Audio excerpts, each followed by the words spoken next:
India is on the edge of connectivity breakthrough, with companies like Elon Musk's Starlink, GeoSatellite and OneWeb are all ready to launch satellite internet in the country. But there is one thing blocking the entire rollout, that is spectrum allocation. Without it, they can't operate even if everything else is ready. So what's causing the delay? And when can we actually expect satellite broadband in India? Let's break it down. What's the government waiting for? Notably, the Department of Telecommunications, that is DoT, wants to allocate satellite spectrum by December 2025. If all goes to plan, we could see pilot launches in early 2026, followed by a wider rollout later that year. This could bring high-speed internet to rural villages, mountains, border zones, and places where fiber and mobile networks just can't reach. But here's the problem. TRAI, the telecom regulator, submitted its policy plan and the DoT has sent it back for more clarifications. Starlink is global. Why not in India? Globally, Starlink is already live in 80+ nations. It delivers fast, low-latency internet without any cables or towers. Notably, in India, Starlink already has licenses and ground infrastructure in place. But they can't launch until they get spectrum access.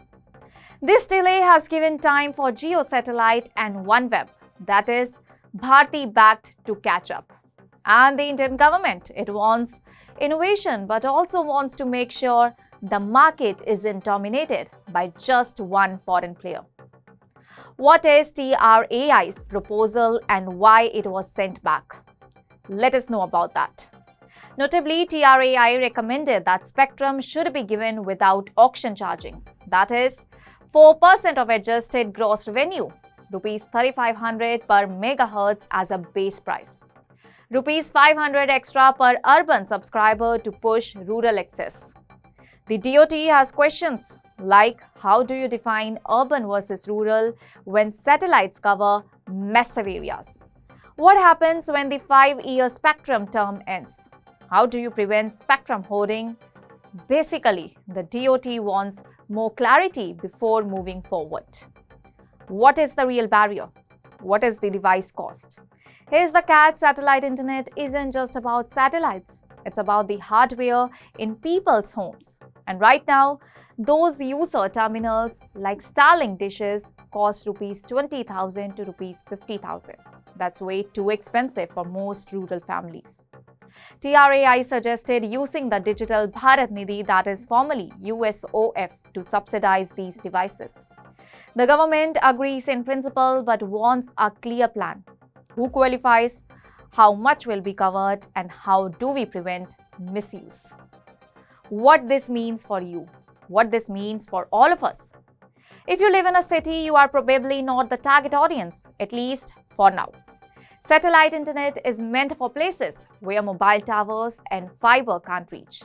It's perfect for remote villages, schools and hospitals in tough terrain, border areas and disaster zones, defense and emergency services.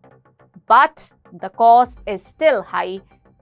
In other nations, Starlink charges Rs 8,000 to Rs 10,000 per month, plus hardware fees. Even if India negotiates lower rates, it won't be cheap initially. Over the time, prices will likely drop, just like smartphones and 4G did.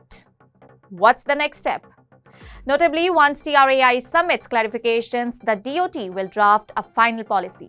Then, the Digital Communications Commission (DCC) needs to approve it. Only then can spectrum be assigned and satellite broadband finally take off. If all goes well, 2026 could be the year India joins the global satellite internet wave. If not, we risk falling behind while the rest of the world moves ahead, one satellite at a time. So what do you think? Is satellite internet the future of rural India? Or will policy delays kill the momentum? Drop your thoughts in the comments and don't forget to like, share and subscribe to the Savera for more insights on India's tech journey. That's all for now.